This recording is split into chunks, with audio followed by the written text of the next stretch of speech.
So this is Pam Electric Ghost, and we're live on the air with Shaunna Lee for the first time. Welcome to the Pam Electric Ghost podcast. Thank you so much. I'm so excited to be here. Now, I want to let people know that we are a featured podcast on the Newsly platform. You can see that icon up there. It says listen on Newsly.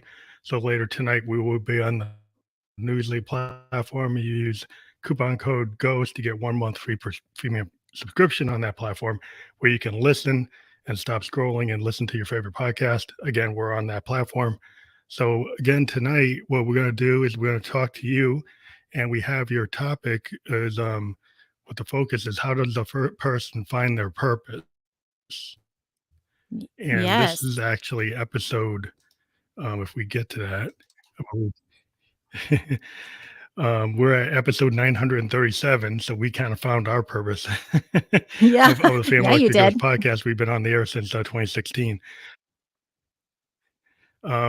So yeah, thank you again for being on the podcast. And I don't know if do you want to start with like how you got into your business as a podcast host and best-selling author, or go right into how does the person find their purpose? Maybe you can Well, just decide how you want to answer I that. mean, both get us to the same place, let me just tell you. It's not a direct path is what I've discovered.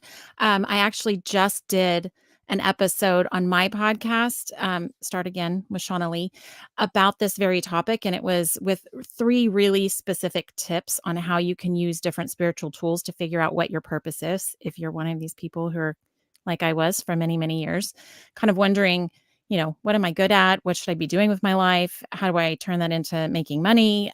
Do they have to be correlated together? And so for me, it took some bumps and bruises and stumbles along the way to figure out that I'm really good at talking to people and I can make that a living. And so, um, oh gosh, how do we start this? So I actually ended up divorced for the 3rd time.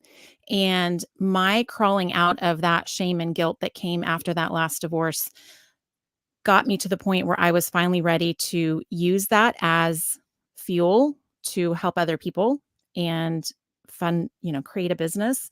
And so I wrote my book, So You're Divorced, So What?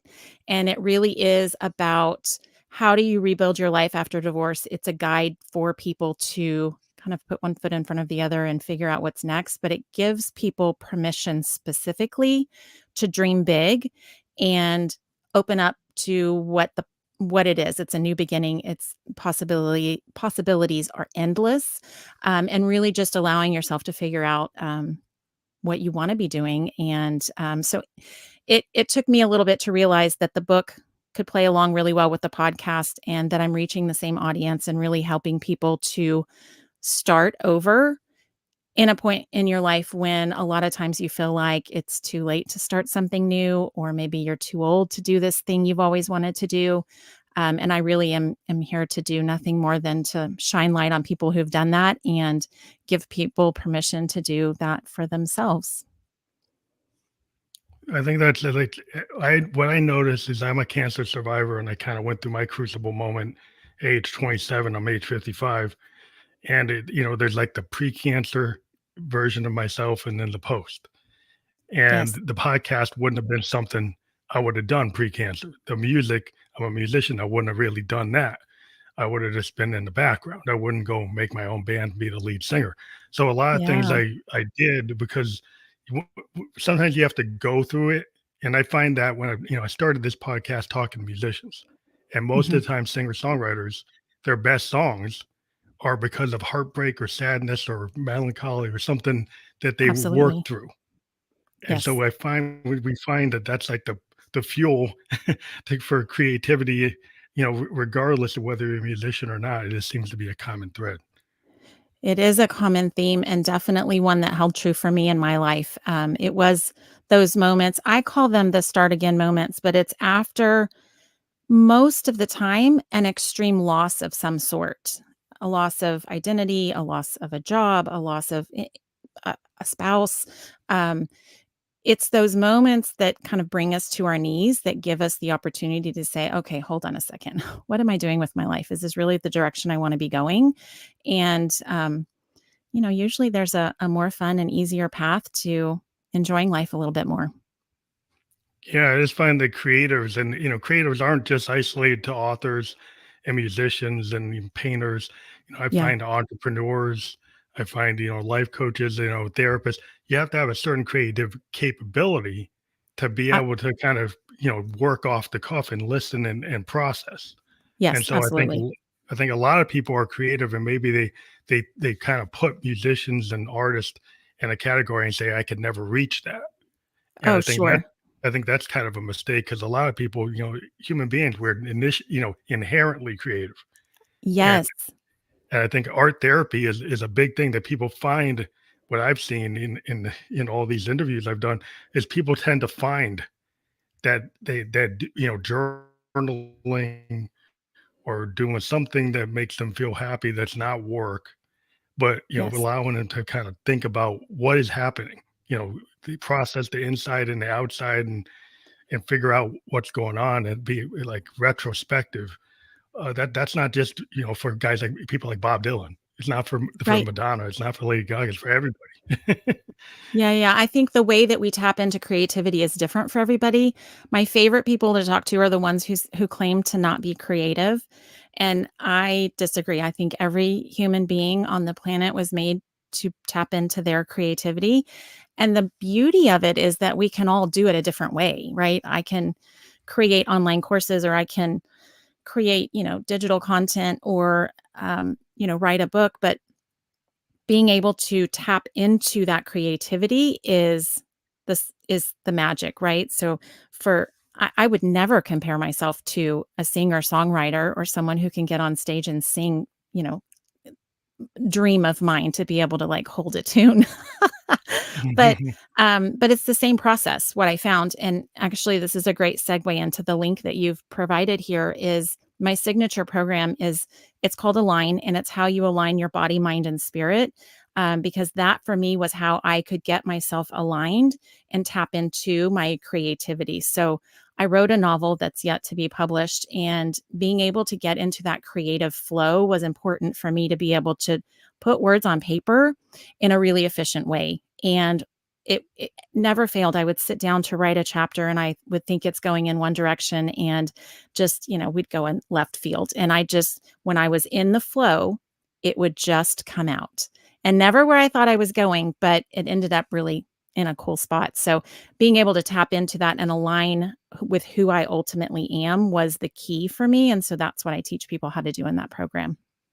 That's very interesting because that's a common thread with singer songwriters, people, musicians I've interviewed. That a lot of us, we will, we attempt to put things on the sheet and really be very logical about it sometimes. But Yes. most of the time, the best work I've ever when I've talked to people is the stream of consciousness in the flow kind of muse inspired music where you trust yourself Yep. and you don't overthink it. And then all that practicing when you became a musician, you learned your instrument. That's just there. That's Yeah. there. It's just taking all, the inside and the outside and just having this muse. The Victorians Yeah. thought about the muse. Yes. And I really believe, as a musician, as I got older, I started to let go of Yep. trying to write the perfect song. I say, let's let it happen. Like the Beatles, let it be. And when Yeah. you find out that actually creates usually the best work I've done is the work where I've kind of just let it happen. And Absolutely. I think that it's us tapping into the divine that gets to flow through us, and you can call it whatever you want. But I think it is interesting to me the times that I've done that, where either it's been a hit of intuition that I got for, an idea or whatever. Um, what is interesting is that I'm not the only one who's getting that hit of inspiration or that download or in the creative flow. That's when you'll hear a song that's similar, or you see the plot of a movie that's similar. Like, everybody's getting that. It's who's listening and tapping into that and sharing it is really Mhm. the fun thing to see. Yeah, and when you're open enough to like allow yourself to be the vessel, and it's kind of like what happens is, and it's not, it is a lot of it is you. It's like there's a lot Yep. of internal stuff that's subconscious. Like musicians, we find ourselves subconsciously. Somebody say, "Did you know you just pulled a theme song something from the 30s and what you just did, and I didn't even know because it Yeah. just kind of came out because it was in the back of my subconscious. And a Yeah. lot of times musicians will pull things and we interpret things, but it's stuff that's in our head, that's in our kind of DNA, and it Yeah. just Yeah. comes Yeah. out. And we Yeah. just Yeah. Yeah. learn how to apply it to wherever that emotion was at the time, and then it comes out. Oh, yeah, totally. And I've told people often, I think, we're all just human beings are just the people who are interpreting the energy. So it always comes out through us in our own human experience and our perspective from, with our personal context. That's the color of what we share. And I don't know, I think it's really interesting to see different people interpret the same thing in various different ways. And that's when you get to tap into what you're good at and your skills and that gets to paint the colorful picture that we end up seeing. So when you started to write you've been a podcaster, and Mhm. may I ask you, like, I got into podcasting back in 2016 Mhm. just because some guy asked me, about my music and we did an interview. And I didn't even Oh, know what a nice. podcast was. Yeah. And then from there, we liked each other so much that we did a podcast together for like Yep. 6 months. And then Yeah. then he couldn't do it anymore, and then I just started continuing. And I Yeah. said, "Oh, I'll go ask other people, other musicians," and I just started doing it. And I wasn't trying; it wasn't a big plan. I just said, "Oh, I like this format," and I started to Yeah. do it. So maybe you can tell your story how you got into podcasting. Yeah, this was not the plan to be a podcaster. Was not at all. I actually am the host of 2 podcasts. Um, the first one, I really struggled with the same imposter syndrome that everybody struggles with the first time you go to do some big scary thing. I had actually been hearing in meditation podcast. It was just the one word for months and months and months. So I was like, okay, I'm going to wrap my head around this idea of starting a podcast. And I was scared and worried about what people were going to think and all the things. And I didn't know how to do any of the pieces. And I ended up finding, of course, because the universe provides, I ended up coming across Jenna Kutcher's The Podcast Lab. And it is like she breaks it down into the tiniest little details where you're like, okay, if she could start a podcast just with her phone, I'm pretty sure I can do this. And so I started my podcast last year, actually, after stalling for quite a while. I probably stalled for about a year before I finally was like, okay, I can do this. And then it just ended up being easier and harder than I anticipated. But I was having a lot of fun with it. And I was just having conversations. And I thought, well, this is really kind of easy just to talk to people and hit record and share. Of course, there's more to it, but that's essentially what it felt like I was doing. And so I just kind of leaned into it and had fun with it. And I did take a hiatus at the end of last year because I think every time I find myself in a project, this happened when I painted my kitchen cabinets, actually. You get 3 steps into the process and I'm like, "Oh gosh, this is a lot of work. Maybe I'm not cut out for this." And then I push through and it ends up great. Well, one of my girlfriends asked me, actually, she begged me. She said, "I've always wanted to start a podcast. Will you please do it with me?" And I said, "No, absolutely not. I will not start another podcast. I'm already doing one. It's enough for me."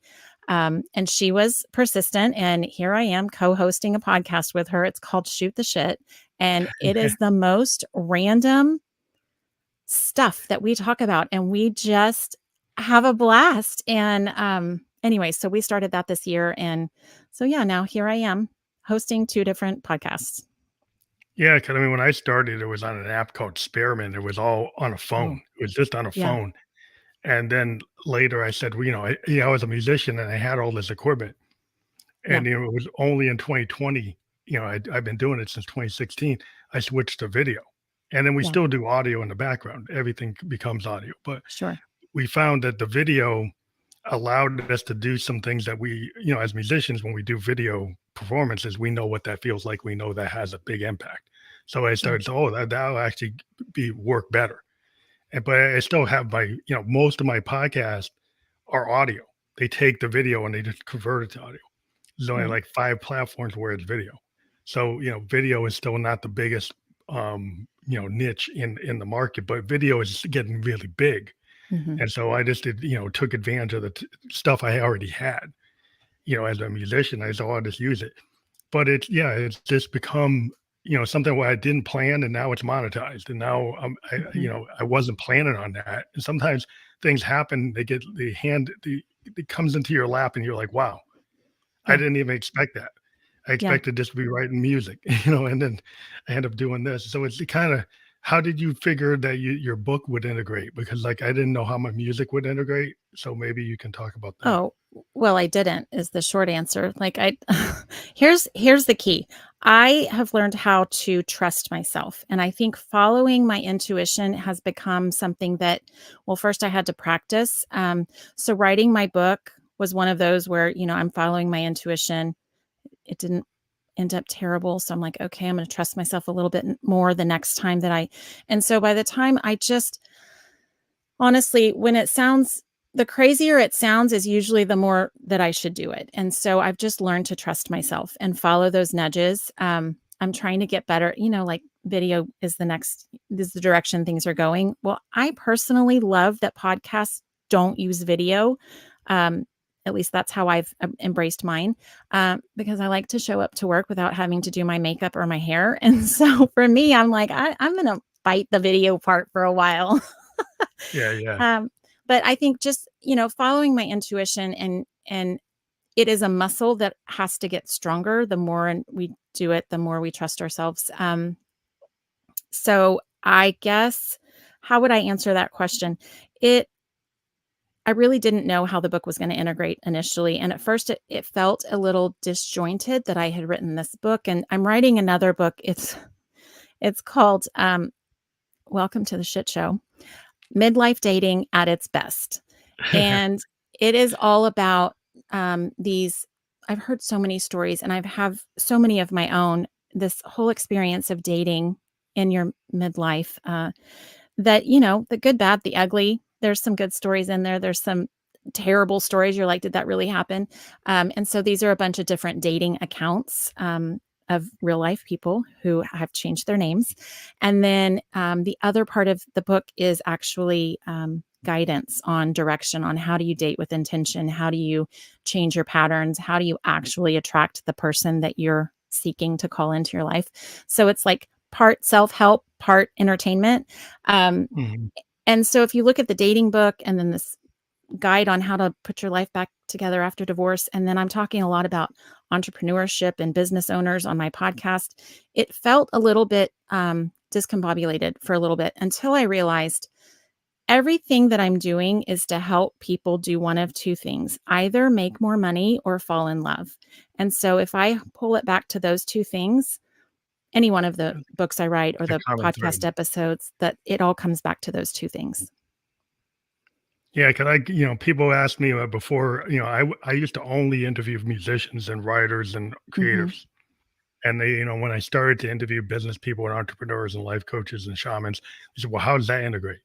Hmm. Well, did you never really listen to the story of the Beatles? Like the Beatles got into shamans. The Beatles inspired filmmakers, artists, entrepreneurs, like CEOs. Music has always inspired all types of people because it's like it's a theme song. It's Yep. to a lot of people's lives. Music has inspired activism, inspires people to be creative. So I said it was a common thread of creativity. And I if can you're see a that. CEO, yeah, you're creative. So why not? Why not take that kind of idea that things can be expansive? Because everybody wants to Mhm. be in the narrow niches. And I say there's a lot of things that are expansive. In music today, people are cross genre. They're Mhm. mixing country with hip hop and rock and punk. And it's all kind of cross. And a lot of things that end up being really cool are when things cross. Oh, So yeah. I said, well, my record label is called Expansive Sound because I Yeah. like to mix things up. And I don't want to just be in one lane. I want to kind of cross lanes. So I said, Yeah. well, that actually matches what I do. So it's not that big a leap to do what I'm doing. Yeah, and there's a common thing with that we have in common. So I actually have called, my guests expanders. So in a lot of way, the people that I am interviewing on my show, they are expanding my listeners' view for their own life and what's possible when they hear these stories that these amazing so far it's just been women, but all these people who come on to be a guest on the show and they're sharing their story, it expands your view of what is possible. So I am fully behind this expansive idea that you're talking about. Yeah, 'cause it was interesting because some people, like, I asked for advice when I decided, oh, I'm going to expand my podcast, and Mhm. they said, oh, you should rename it, rebrand it. I said, no.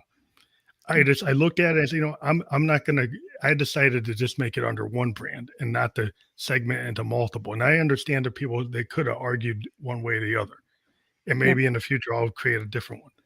And I actually did with an alter ego. I Oh, I have an love it. alter ego, so I have an alter ego that is like a character, like a David Bowie character named like Josephine Electric is a character in my band, and so I have a separate podcast for her that I because she's love a it. made up character I created. And so Uh-huh. I understand there's niche markets and you can do stuff like that. Oh, But for sure. I just the idea of expansive was like, oh, I can kind of put it under that one banner and build my brand of Phantom Electric. And it's a Yep. podcast and it's a band and I'm a music producer. And so I get all kinds of opportunities that I didn't expect. Yeah, People yeah. want, Oh, for sure. But I also think you're hitting on another important thing, which is you can always change your mind. So you can go down one path and then decide, I don't want to do it, or it's not working, or for whatever reason, you can always change your mind. yeah, yeah. There's no one set rule for everybody. Yeah. And that's why I think people are always looking for some kind of like instant package that's gonna solve everything. And I Oh, think a yes. lot of times is like you can kind of make things work. You just gotta yeah, a lot of it is the belief. Like a lot of times, like you're your own worst enemy. Because what I found is like my grandpa 100% always of the used to say time. he is a coal miner. He said, just show up. If you Oh, show up, like, 'cause my grandpa, like, yeah. he showed up working every day. He built his house. He didn't know, he built his own house, became a mechanic. He didn't learn, he was a farmer, he's a mechanic, an Oh, wow. electrician, a plumber. He just learned how to do everything. Couldn't know why. Because I showed up every day in the mine. And when they needed somebody to learn how to do the electric, or the wiring in the mine, what I'll do it. You want to do the plumbing, I'll do it. So he just went Oh, and wow. used it as a learning experience and learned everything they Yeah. could, and he applied it. And so the idea that if you just show up and do every day, that you Yeah. can get out there, but if you keep it to yourself and you don't try, Oh, yes. then things won't happen. You kinda Oh have to my make it gosh. happen. Yeah, I can think of all these people like that have this insane talent that they're just because they're afraid to share it, like they're being selfish. They could be sharing that beautiful gift with the world and they're keeping it to themselves. And it happens all the time. But I love that. Just show up. Yeah, like, a lot of people is like, "Oh, a lot with musicians, like, I run into people, like, as a producer, and they want to show me something that like a copy of something else." And I always say, "I wanna hear the thing that you don't want to show me. I Oh, wanna hear the yes. song that you're scared to show me." Because Yeah. what I find is that usually is the best thing I've ever heard, is Yep. the thing that they're the most scared of. Yep. And I find that in life, it's the same thing. Like most people, the thing that they're most afraid of is the thing they probably should be doing. Yes. Oh my gosh. All the time. Absolutely. I'm trying to think about that. How would that apply to my own life? That's my homework. I'm taking that question with me. I'm going to think about it. But yeah, that's what I just find. But like artists, they're sometimes you'd be surprised. They think they get on stage and you're like, wow, they got the confidence. But there's a lot of stuff they're not willing to show Oh, compared to what for they're sure. showing. Yeah. And it's kind of like trying to get them to open up even more is hard. Once they think they've already been opened up and then they're not. And then you're Hmm. like trying to get them to do more. Yeah. But Yeah. it just seems like, journaling I totally get because as an artist, Hmm. that's what we do. Yep. We keep diaries of everything. So how do you explain how that helps people who maybe don't do that? Oh my gosh. Well, first of all, I can't even imagine turning one of my journal entries into a song. That would take some real talent. I would say in the ways that it's helped me in my life, it's morphed and changed over the years. So initially it was me just writing stream of consciousness, what happened in my day, trying to process some really heavy stuff. I think initially was how I approached it. I actually created one of my freebies is a journal prompts download. And so you can and it's just got all these questions for you to work through and answer. Because the thing I like about journaling the most now is it's a way for me to process and uncover. I'm very much a do it yourselfer. I want to be able to do the healing on my own. It's easier to shine a light on our shadow side if we're behind closed doors and someone's not watching us. So I think journaling is a great way for us to practice that and to kind of write through.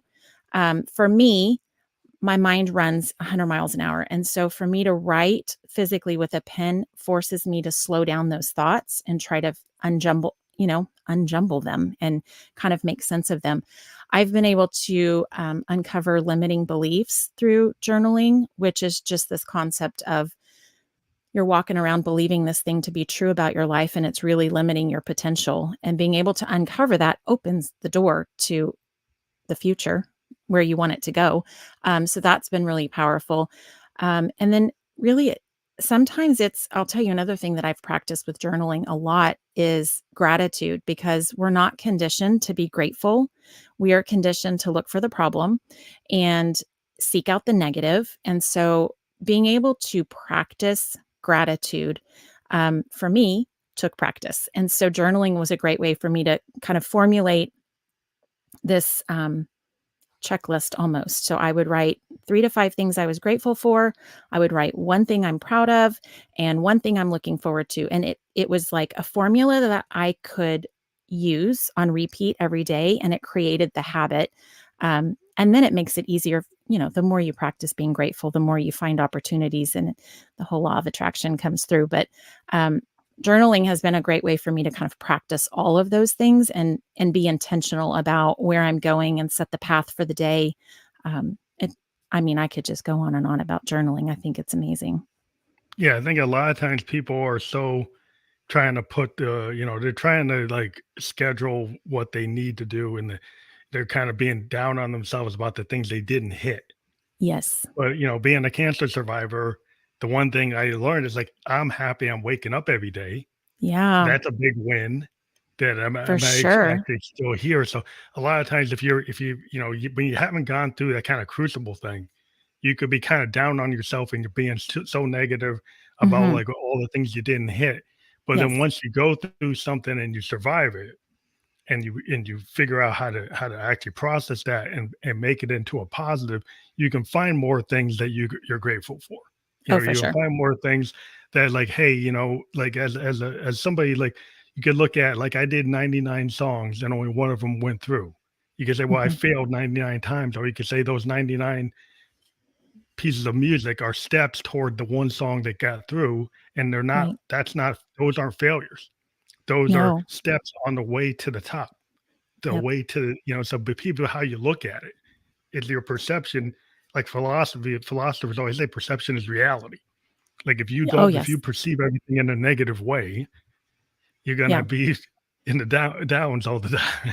Yeah, yeah, for sure. Well, and one of the things I started doing, it was not journaling specific, but at the end of the day, I would make a list of what I had done that day, because I had the tendency to look like my to-do list is always long. I always have a bunch of things I want to do, a bunch of things I have to do.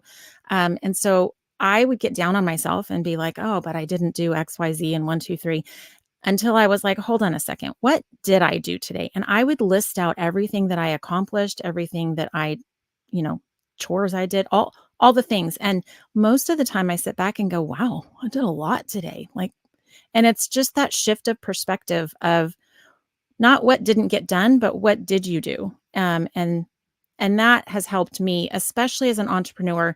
Um, it's me and only me. So to move the needle in my business, am I doing the right activities? Did I do the things today that mattered in my business? Or does that give me a new perspective or, a new shift for tomorrow? But the list of what I did do is just as helpful. Yeah, I think that's really important, and it also helps you like into finding your purpose once you stop being down on yourself and you Hmm. start to find the bright lights and things. A lot of times, when I'm I try to let things be in terms of like art. Like I could have an Hmm. idea that I want to write this thing and it's got to be in this many movements and this, but then that idea gets kind of displaced if I open up and I turn on one of my organs or my Moog or my one of my synths or something, and it just comes to me. And I say, Hmm. well, you know what? This is actually a higher priority because this is actually what's now. This is Mhm. what's happened, and this has kind of changed my mindset where, oh, I thought I was going to do this, but Mhm. now I'm at the crossroads and I went this other direction. Mhm. And it's Mhm. like a lot of times you can have all these plans, and it's not a bad idea to plan, but you have Sure. to be willing to listen when something comes in, like the podcast that came out of Yeah. nowhere. This Yep. guy came to me and I didn't know what it was. I could have said, well, I'm too busy writing tracks Yep. to do that. And I could have totally ignored it and Yeah. I wouldn't even be here, you Yeah. know? So, Yeah.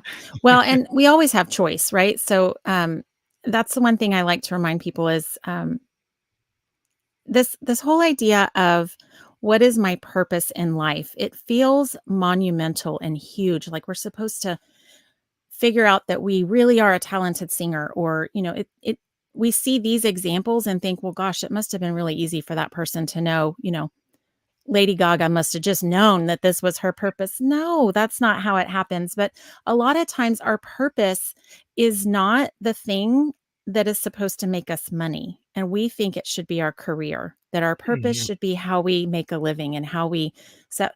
Sometimes, I mean, I've known people, their purpose is to be able to tap into joy every day because they battle depression, or like it could be something that touches every aspect of your life, but isn't tied to your profession. And I think that's also key to kind of keep in mind that it doesn't always have to be. I mean, it could just Yeah. be a hobby.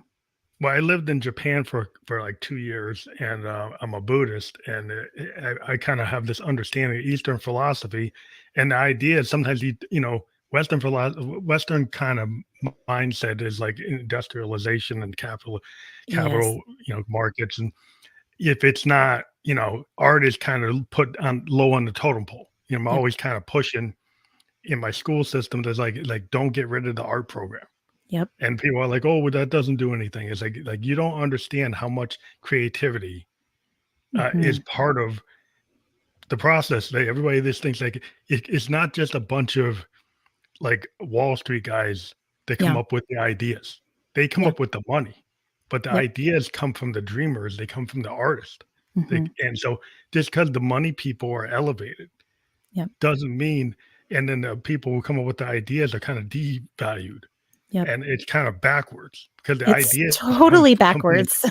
Yeah, it's not the right mindset. It's like, yeah, they come up with the money, but did they? Because some people were trying to say it. I don't want to be a jerk, but saying that like Elon Musk is like Edison. He's not Edison. I'm sorry, because he's a money guy. He's Mhm. not an idea guy, right? Mhm. The engineers and designers are the idea guys. He went and found guys. Maybe he's good at finding guys and putting them together, but he's not Edison. He's not Tesla. He's Yeah. not one of those guys. He knows how to take the money and give it to those guys, and then people are kind of saying that he's somebody that he's not, and it's like I think that's a misrepresentation in our society. Not understanding what somebody is. Yeah, and I think it ties back to this concept that keeps coming around and around for me right now is, um, that we need all kinds. We need both types of those people, and we need to be able to work together as a collective. Like, it's all about unity and coming together because we're not meant to be all things. We're supposed to do our unique thing. What are you good at? And you partner up with the people that collectively makes humanity better. At least that's my opinion. Yeah, but I think we get overvalued where like if you're a kid and you're an artist, and Da Vinci was an artist. He was like a Renaissance type of people from that period, the Mhm. people who knew math and science and art all at once. Mhm. But then what gets happens is only the math is elevated, only the economics is elevated, and then the art part of the Da Vinci kind of thing is not considered as being valuable. And I think that's the mistake. The mistake is not realizing it's all part of the same thing. It's all part of that collective, and you can't just have an overabundance Yes. of one type of left brain or right brain. You got to have all the brains. Yeah, and I also think, specific to kids in school, so I'm a mom of 4. I fundamentally believe if we allowed kids to tap into that creativity and hold on to it, but it's conditioned out of them that we wanna spend less and less time playing as we get older and older. Um, I feel like we would be raising happier human beings if we allowed play and creativity to be, um, an equal part of what's important, right? And it's funny because I look at people who are going through a midlife crisis, and I'm like, you just are missing the creativity and the fun and the play. It's all Yeah, a tied lot of times together. the people when they go to therapy, they seem to go back to their inner child and they go back Yep. to something they were really into. What I found Yep. in a lot of conversations is people were like, they were a lawyer, they're some banker, or they're a Yeah. scientist, or and they spent 100 hours a week just doing that. But they did Mhm. want to play piano, or they did want to do like a one act play, or they wanted to go and do photography, but they never took the time because people told them that wasn't worth anything. Like their parent told them it wasn't, or their grandpa or somebody told them. And then and they get to their crisis moment, they're like, "I Yep. wanna have fun, I'm not having fun. I'm a good Yep. scientist, I'm a good PhD, but I'm not having fun. I'm unhappy Yep. that the career is not satisfying me even though I'm very good at it." Yeah. Because they've lost that kinda like, there's nothing wrong like, what I find with musicians is, like, we actually have fun, Yeah. right? It's not even about making money. I might play for hours with some people, we didn't make any money, but we had a good Yeah. time.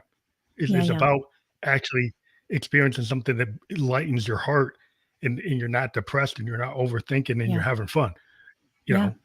know? I think we all need to do more of that.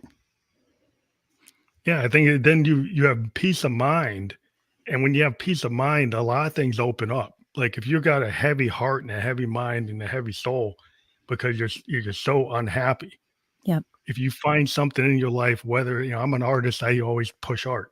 But if, sports or Mhm. athletics or something, whatever, walking in the woods, whatever. If Mhm. something makes you happy, do more of the thing that makes you happy, and you'll Yeah. find, if you get, diminishing returns from sitting at your desk for 8 hours hammering at a problem, maybe you Exactly. need to walk away and go walk in the woods and come back. Yeah.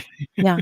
Oh my gosh. Well, going out in nature is definitely I'm really like an indoor city girl, but there are times actually daily where I know that I need to go outside and at least sit there and listen to the birds or watch the tree swaying in the breeze or whatever. There's something about being out in nature that kind of connects us back to earth and what's bigger than us, I think. Um, yeah, it's definitely one of those. Well, and I just think we all have those moments where we're powering down the path of where we think we need to go, and we're trying really hard, and it's all about the effort and the work behind where we're trying to go. When if we just let go and relax a little bit and allow things to kind of fall into place, things are smoother and easier. And then that's usually when the idea, the problem that you're trying to solve, you've got the answer. That's when the things come to us, is when we've allowed ourselves to kind of um, lighten up, really. Abraham Hicks actually talks about this concept of our vibration, our energy, and that there's like a cork bobbing in the water, and that when we let go of those effort and the trying so hard and the struggle and the all the stuff that makes us feel heavy, when we let go of that and just allow ourselves to kind of bob up to the top of the water, we feel lighter and freer, and that's when I feel like we're in creative flow. That's when we can tap into creativity. That's when we can solve those problems and things feel easier and lighter and it happens faster. I think even relationships happen that way. Like if you're stressed, Mm, right? And the yes. thing is, I believe in energy because I'm a Buddhist, but I'm a musician. And a lot of what I believe is like energy, like Yes. waveforms. I deal with synthesis and waveforms. And what I find, if you've got like a waveform about come about you that's very frenetic, it's not peaceful. It's not something that Mm, would be harmonious. It's kind of mhm. jagged. It's like rough. And Yes. you walk into a room and you've kind of sensed the people have kind of jagged emotions. How are they going to attract anybody? They're kind of pushing people away, Totally. right? They're so stressed out or so freaked out that like yeah they're not going to really no one's going to want to be around them, so that's not Yeah. going to happen. If Yeah. you start to find a way to find that inner peace, then things will happen. So you might be trying really hard and you're stressing yourself out, Mhm. and it's like that diminishing returns when it's not happening. Like you keep on overworking and it's not really solving it. 100 hours a week isn't solving it Yeah. you Yeah. know? So I think that's it all kinds of kind of intertwines twines with all the aspects of your heart, your mind, your body, and your soul, right? If you get Exactly. into harmony, things start to fall into place. It's where the magic Seems simple, but happens. but it's like it seems to be what happens. Yeah, totally. Well, and that's definitely what I have tried to capture in this program is walking people through, because here's the thing, everyone's different. So, like, meditation is a great example. I Meditating is a core element of when my days go well, it's because I meditated, and when things start to go awry, it's because, oh, I didn't meditate today. So for me, it's really a critical component of my daily routine. But there's lots and lots of people who are claim that they Doesn't work. cannot meditate, right? It doesn't work for me. I can't shut off my mind or whatever the thing is. And so, what I walk people through how to do in this program is find out what does work for you. So, I can tell you what works for me. I can tell you what works for my clients and people I've worked with. But that doesn't really matter. What matters is that you can figure out what works for you so that you know how to tap into that. And so, this is really walking people through how do you figure out what's my thing? What's my plan that I know when I feel out of alignment. I know when things feel off. How do I quickly get back to where I need to be? And by need to be, it's where it feels good and you want to be. And that's what that program walks you through, is how to find that balance, and what works for one person will in fact not work for another person.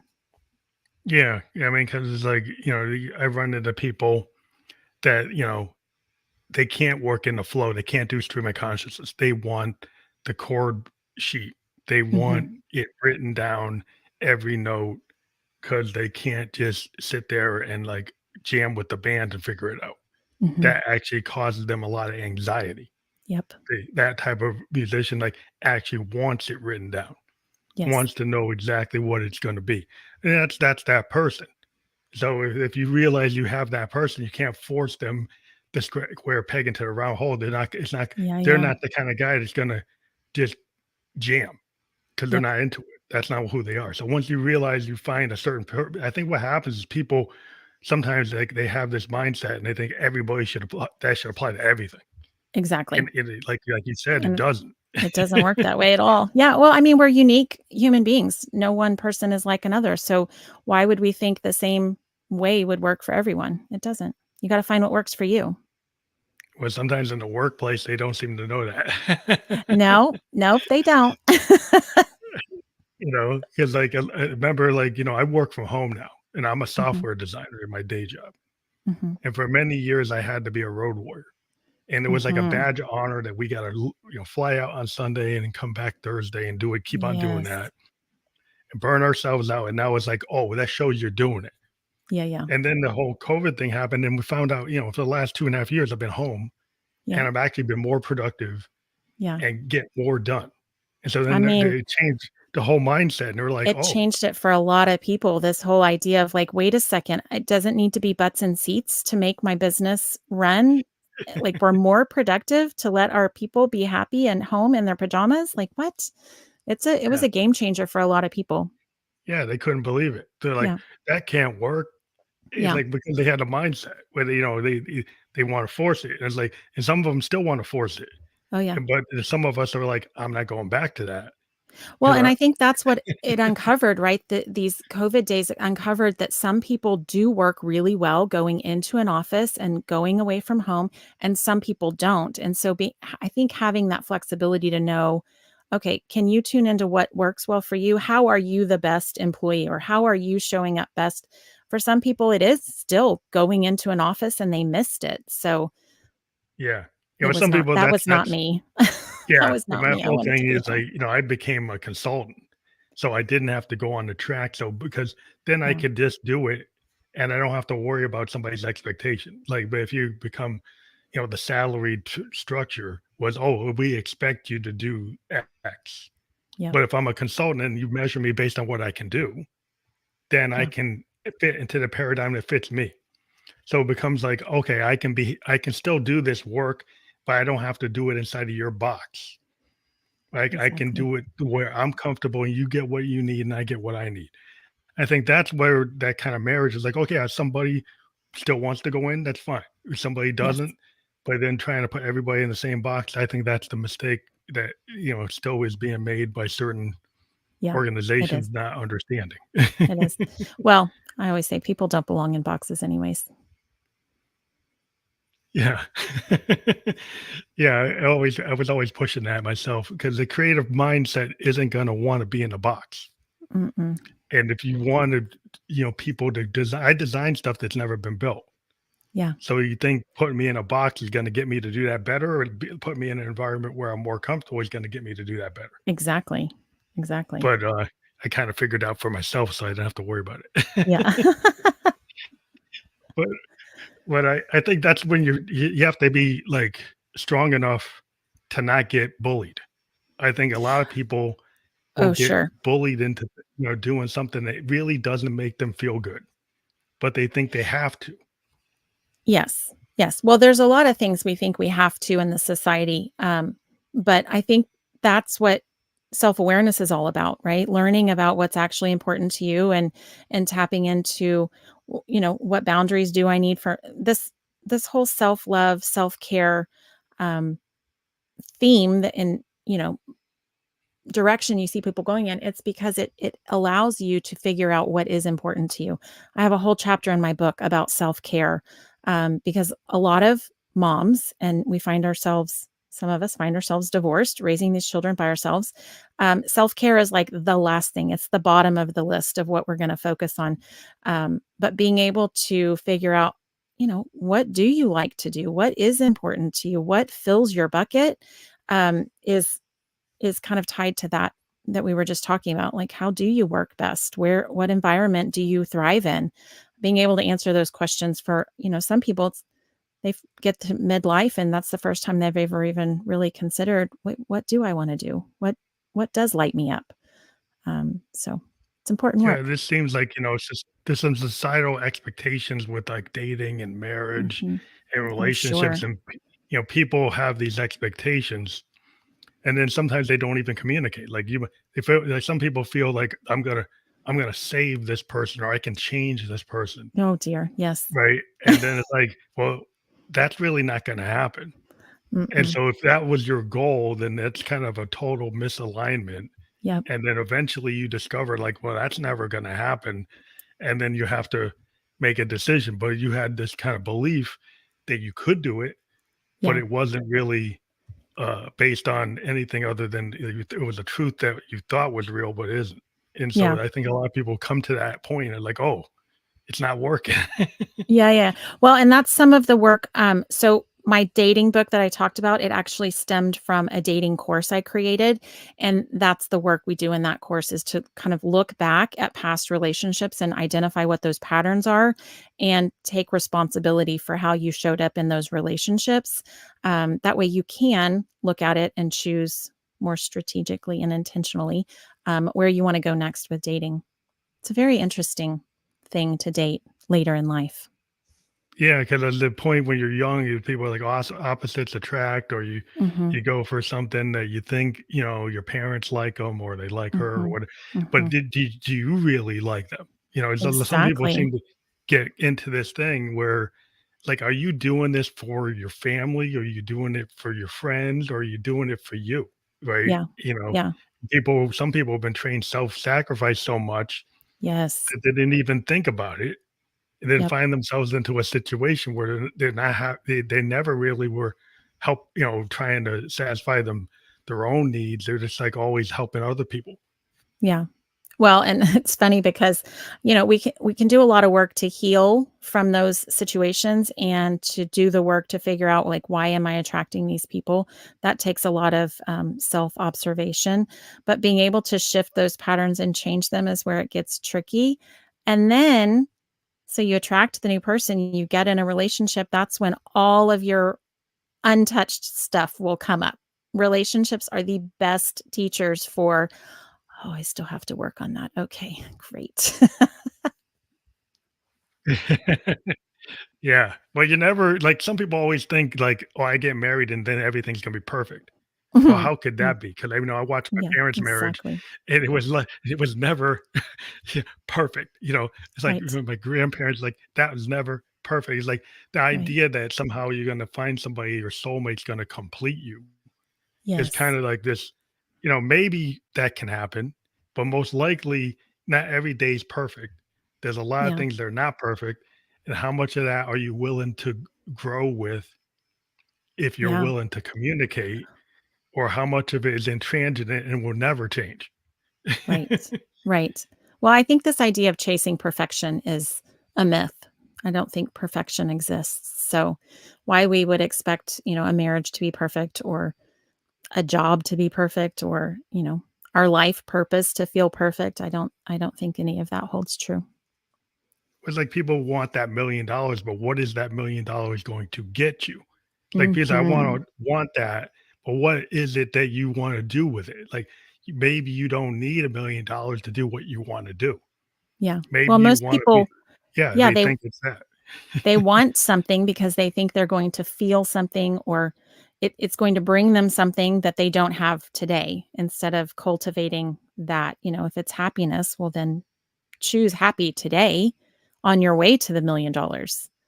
It's never the Yeah, thing. because It's never the you get thing the that they're looking for. $1,000,000 and you haven't solved the things that make you unhappy, you'll be unhappy Correct. with $1,000,000, Correct. Well, and the which a same lot of holds people true find for themselves. the relationship is true the same way, right? A lot of people want to be in the relationship because they feel like that's going to complete them or they'll feel whole or they'll be content. And really, that is your power to hold and change for yourself. Like being able to be happy by yourself is how you're happy with a partner. Yeah. That's I think people make the mistake is they think that other person is gonna make them happy.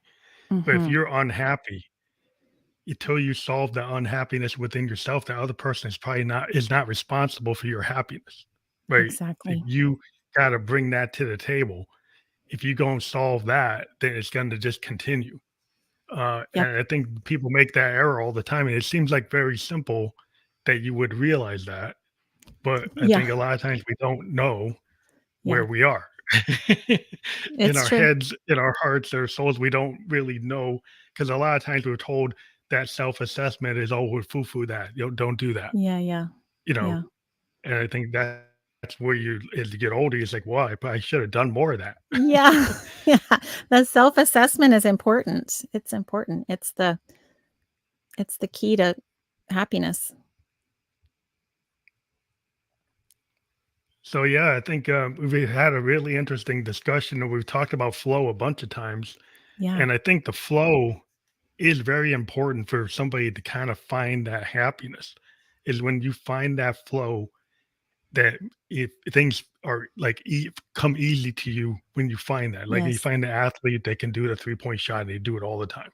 Well, it wasn't Mhm. because they just can do it; they practiced it.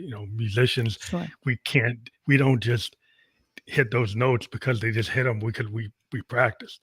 So Yeah. I think a lot of times people need to practice some kind of self love, to get to Yes. that point.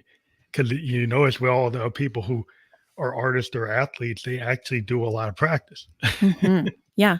Yeah, yeah, yeah. Well, and that's what I talk about with meditation too. I'm like, they call it a practice because it takes practice.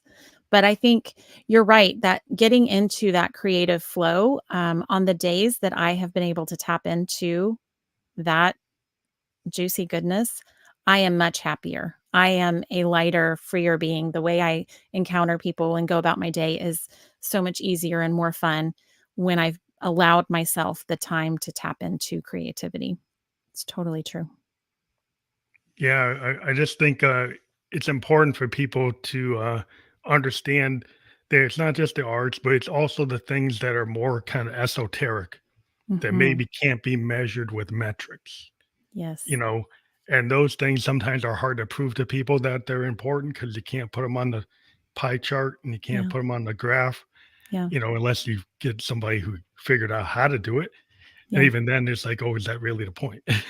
Well, yeah, I had a podcast guest early in my, initial season, and she came on and she said, "It's interesting. We talk about creativity or flow or any of these things." She goes, "You notice when people say, I'm starting to run." She's like, "People don't go, 'Oh, are you good at it?' But if you say, 'Oh, I've started painting,' people will go, 'Are you good at it?' Like there's this qualification for like you have to be good in order to be to paint something. Painter, yeah, Not or but you don't ask photographer. You're them like, the same question if they start running. "Oh, are you good at that?" Like, are you no, gonna we don't. walk in the woods? Yeah. Yeah, we don't ask You those don't really questions. need to be that good unless you're gonna fall down all the time because can't keep a good step, if you're Yeah, walking on a trail. yeah. But, yeah, yeah, it's interesting. But I Mhm. think, like I said, it's always great to have people on the show. We're having a really good conversation. I'm sorry that we're probably near the end of it tonight because I have another podcast. But I want people to know about your website again. It's www.shaunalee.com/align for those of you on the audio. That's there on the publicized version of the podcast. You'll be able to click through on that. But for those of you listening on audio, go to www.shaunalee.com/align. And again, what would they find there? That's the Align program. It's how to create your own plan to balance body, mind, and spirit. Yeah, that's a great place to go. You can also find me, simply Shauna Lee on all the socials. Cool. Well, thank you for being a guest on the podcast tonight. A It's been a really great experience. Thank you very much. Absolutely. Thank you so much for having me. It was a super fun conversation. Have a good night. Thanks, you too.